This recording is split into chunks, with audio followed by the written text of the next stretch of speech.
أهم جزء حرفيا في الفيديو بتاعك هو أول 5 ل 15 ثانية بس. تخيل كده عزيزي المشاهد إن صناع المحتوى بيقعدوا يتحنيكوا في الفيديوهات بتاعتهم عشان يجذبوا انتباهك لثواني. إيه رأيك والله في انا الفيديو ده؟ رايي ان انت تسيب الشغلانه دي، ان محدش هيعبرك. فيا ريت يا عزيزي المشاهد ما تترددش إنك تعمل اشتراك. يا باي عليك وانت مكسل. طيب يا عزيزي المشاهد، خلينا نفهم الأول ليه الهوك مهم.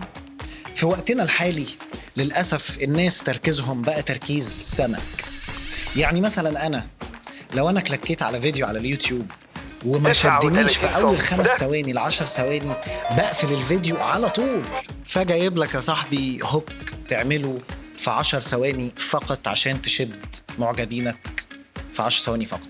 فأنت بس افتح كاب كات معايا وابدأ اتمرن. طيب يا شباب، احنا دلوقتي نزلنا ماتيريال كده من على النت عشان نعمل الهوك عليها. تمام. طبعا نزلتها من يوتيوبر اسمه جويز اديت، عامل الاسيتس يعني ان يستخدمها ببلاش، عشان بس ايه ما البسش كوبي رايت سترايك، وهي مش ناقصه يعني، الصفحه لسه مفتوحه. فدلوقتي كل اللي انت هتعمله هتجيب اي فيديو، او انت صور انت بنفسك فيديو ويبدا اعمل معايا الهوك دي، هتعجبك جدا جدا. فاول حاجه هناخد الفيديو الاساسي ونحطه ايه تحت بالمنظر ده. بعد ما حطيت الفيديو تحت هتاخد الكرسر في الاول خالص، وهنعمل دلوقتي الكي فريمز عشان نعمل الزوم ان انيميشن. خلاص، فهنيجي هنا ناحيه الترانسفورم وهنضغط على دي، هتلاقي عمل لك كل البارامترز اللي تحت كلها اتعمل لها ايه كي فريمز. تمام. هنمشي 15 فريم. خلاص، فهنضغط شيفت، او ممكن تعد عادي 1 2 3 4 5 6 7 8 9 10 11 12 13 14 15. خلاص، وايه وتبتدي ان انت تعمل زوم ان على ايه على وش الراجل الطيب ده. تمام. فلما تيجي تتفرج هتلاقي ايه اتعمل زوم ان بسيط كده زي ما انت شايف اهو.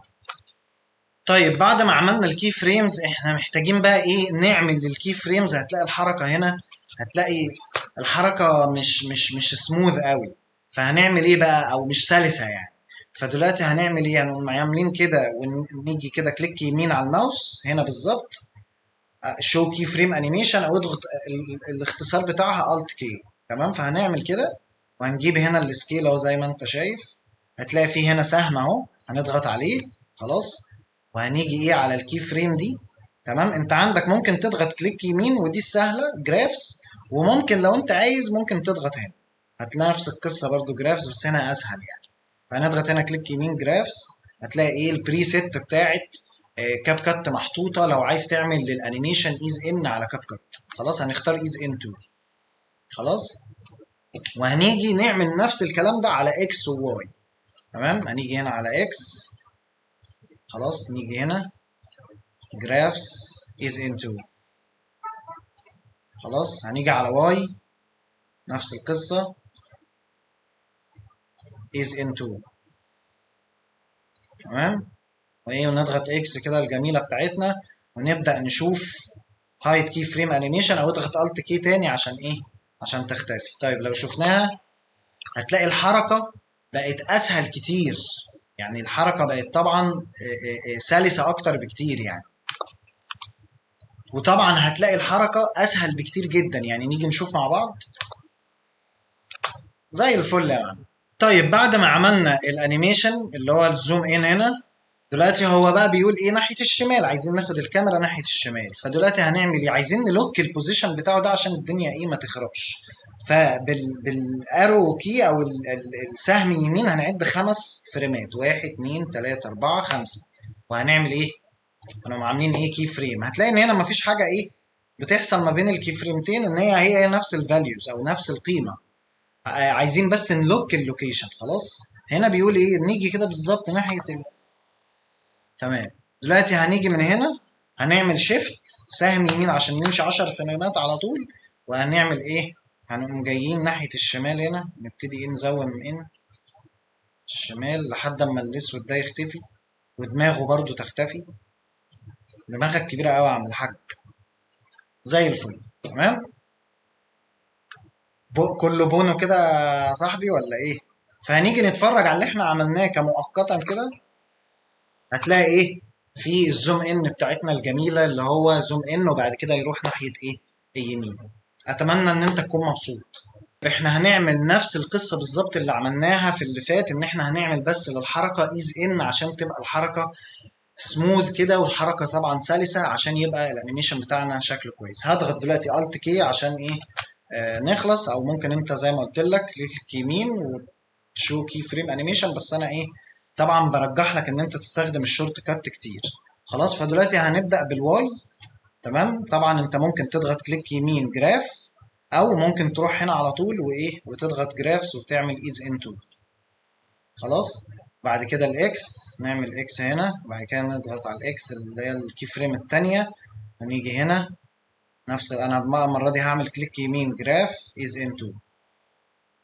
خلاص، ونيجي على السكيل. السكيل دي اهم واحدة اصلا. هنا جراف از انتو. خلاص، بعد كده ايه نضغط الت كي تاني عشان نخفي دي. خلاص، فنتفرج بقى على اللي احنا عملناه ده، هتلاقي الشكل بقى كده. حركة طبعا انا اعتقد انت شايف الفرق ما بين الحركة اللي فاتت والحركة دلوقتي. حركة حلوة جدا وسلسة كده من غير اي تقطيع. دلوقتي احنا محتاجين ان احنا نجيب بقى انت طبعا تجيب اي انستجرام فيديو عندك. تمام، هو دلوقتي طبعا اليوتيوبر ده طبعا موفر الاسيتس دي تتمرن عليها ببلاش، موضوع الايديتنج يعني، فكتر خير عشان ما نلبسش كوبي رايت. دلوقتي اهو الفيديو بتاعه اهو بتاع الانستجرام، هنشده تحت. خلاص، طبعا احنا هنشده هنا بالظبط على اخر كي فريم، ان هي اتعمل الزوم ان على اخر كي فريم. فدلوقتي هنعمل كده، واحنا طبعا مش محتاجين الصوت في حاجه فهنقلله ايه، وطبعا نصغر المده شويه. تمام، وايه، وطبعا نخليها على 70. لا لا، صغيره قوي، خليها على 80. حلو، 80. تمام، دلوقتي احنا عايزين بقى نحط بوردر بيضه على الفيديو ده عشان يبقى شكله لطيف وكويس. احنا بقى عايزين نجيب البوردر البيضة دي نعملها ازاي؟ فهتضغط على ستوك ماتيريالز. خلاص، هتلاقي هنا ايه، هنا بالظبط اهي اللي هي لونها ابيض هنا دي، او دور عليها في السيرش وايت باك جراوند هتلاقيها على طول. هنشدها ايه تحت بالمنظر ده. خلاص، هنشدها ايه تحت هنا. تمام، تحت الفيديو او فوقه مش فارقة والله كتير. خلاص، وهنيجي هنا كده، هنيجي ناحية الماسك. خلاص، وبعد كده هنعمل الريكتانجل، هنضغط على ريكتانجل عشان نعمل البوردرز. خلاص، ونبدأ ان احنا نظبط الايه. لا انا معلش يا شباب، انا غلطان، هي المفروض تحت الفيديو. خلاص، هنبتدي ان احنا نظبط الايه، البوردرز البيضة اللي احنا عايزينها. تمام، فهنيجي نضغط بيزك، هتلاقي اتحط كده بوردر لطيفة حوالين الفيديو بتاعك، يعني عشان يبقى شكلها افضل يعني. طيب، بعد ما انت تكون عملت الباك جراوند بتاعتك. تمام، دلوقتي ايه، انا نفترض انا عندي دلوقتي مشكله. انا دلوقتي لو انا الفيديو كامل كده، ودي ايه يعني اخرها، بص يعني اخر الفيديو هنا، وهنا الفيديو ايه موجوده، دي طبعا حلها ازاي؟ هتيجي ناحيه السبيد. خلاص، السبيد معناه ان هي تعمل ستريتش للفيديو. تمام، وطبعا انت عادي ممكن تعمل للوايت باك جراوند ستريتش ان هي مش هتاثر على حاجه. فهاجي اعمل كده. خلاص، ايه، هتلاقيها بتتعمل معاك ستريتش من هنا بالظبط. فدي دلوقتي ايه محطوط لك زي ما تقول ايه، يعني ممكن تطول الباك جراوند زي ما انت عايز لو انت يعني ايه الفيديو بتاعك طويل ولا حاجه. تمام، فدلوقتي انا هاجي اعلمهم هما الاثنين، هضغط كليك يمين وهعمل كومباوند كليب، يعني هجمعهم مع بعض. دلوقتي احنا عايزين نلعب على نقطه الانيميشن بقى. تمام، انا مبدئيا انا عايز اصغر دي شويه. تمام، عشان هي كبيره قوي، فهنعملها على 90 مثلا. خلاص، دلوقتي هنعمل ايه بقى؟ هنيجي هنا على ناحية الانيميشن وهنضغط سلايد ليفت. خلاص، طبعا هنكبر المدة، هنخليها ثانية ونص. ثانية ونص. تمام، فنعمل ايه بقى؟ هنيجي هنا نماتش بقى بالظبط هو ايه بيقول بالظبط، يعني هنا تقريبا هنعمل لها ماتشنج كده بالمنظر ده، ونيجي نتفرج.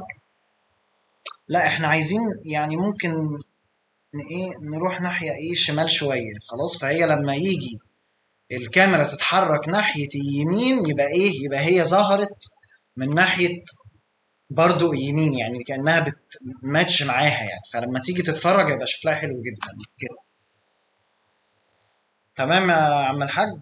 معايا فاتح كاب كات وبتتمرن ولا ايه؟ انا طبعا مش عجباني تمام ان هي كونسبت ان هو ايه بتيجي من ناحيه الشمال. انا عايز احط مثلا ايدي حاجه بتاعتي، لو انت عزيزي المشاهد مش عايز تحطها براحتك يعني تمام. فدلوقتي ايه؟ دلوقتي احنا هنيجي نحط اوباسيتي ان انا مش عايزها تيجي من ناحيه الشمال كده تمام، عايز يبقى في شويه فيد في الفيديو. فهاجي هنا في النص، هاجي الاول ارجع الفيديو وهاجي هنا بالظبط في نص الانيميشن اللي هو الخط ده لو شفته، ده الخط اللي هو بتاع الانيميشن. خلاص هنيجي هنا في النص، ننزل تحت ناحية البلند ونحط كي فريم اوباسيتي، ونروح لاخر الانيميشن خالص ونحط ايه كمان كي فريم ناحية الاوباسيتي، ونروح للكي فريم القديمة ونعملها بزيرو. خلاص، فنيجي بقى نتفرج على اللي احنا عملناه هيبقى شكلها عامل كده حلو جدا، اللي هو فيه فيت كده لو خدت بالك يعني. طيب يا عزيزي المشاهد، ازاي بقى نعمل البهارات بتاعتنا على الفيديو ده؟ تمام، هنيجي هنا نضغط على ده ونيجي عند الافكتس تمام، وهندور على حاجه اسمها بلاي باندليون. يعني يا رب اكون نطقتها صح، بس فين بلاي باندليون؟ بلاي باندليون، بلاي باندليون، هي فين بلاي باندليون دي؟ في كميه افكتات يا اخوانا على كاب كات، يعني حاجه فعلا ندور عليها وخلاص. احنا هنقعد نوجع دماغنا؟ ايوه هو ده تمام. انا طبعا هسيفه عشان ما يضيعش مني تاني تمام. ده هنحطه هنا كده اللي هو البلاي باندليوم ده، وهنعمل تويست هنخليه على 2، والسترينث هنخليه على مثلا، خليه على 12. خلاص، والسبيد هنقلله ل 10. خلاص، فهتطلع معانا المنتج اللي انت لسه عامله دلوقتي، هيطلع معاك بالمنظر اللطيف ده.